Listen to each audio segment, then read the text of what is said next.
Relatives மைராண்டிகள் வந்து வருவாங்க கண்டிப்பாக.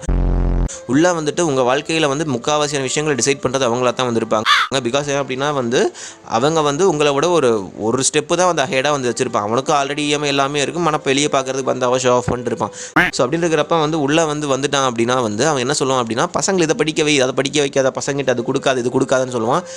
ஆக்சுவலாக பேரண்ட்ஸுமே அதை வந்து பிலீவ் பண்ண ஆரம்பிச்சிடுவாங்க. பிகாஸ் ஏன் அப்படின்னா நம்மளோட ஒரு ஸ்டெப் அஹெடாக இருக்காங்க அப்படின்னு இருக்கிறப்ப he is looking like an intellectual person அவங்களோட கண்ணுக்கு. பட் நமக்கு தெரியும் அதுக்கு தப்புமா அப்படி இல்லைம்மா அப்படின்னு இருக்கிறப்ப அவங்களுடைய பெர்ஸ்பெக்டிவ்லேருந்து பார்க்குறப்ப, தட் மீன்ஸ் அந்த பேரண்ட்ஸ் பெர்ஸ்பெக்டிவ்லேருந்து அந்த ரிலேட்டிவ் பார்க்குறப்ப அவன் பயங்கரமாக பயங்கரமாக இப்படி இருந்து இப்படி வந்துட்டான் அப்படின்னா அவங்ககிட்ட சஜஷன் கேட்டால் அப்படின்னா ஒழுங்காக தான் கொடுப்பான் அப்படின்னு சொல்லி அவங்ககிட்ட தப்பான சஜஷனை கொண்டு வந்து வாங்கி அதை அழகாக வந்து இப்படி டைவெர்ட் பண்ணி விட்டுறது பசங்க மேலே.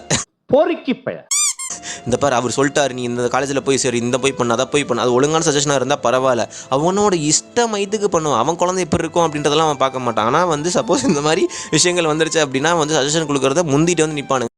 மற்றவங்களை வேதனைப்படுத்தாத எந்த சந்தோஷமும் தப்பு தான்.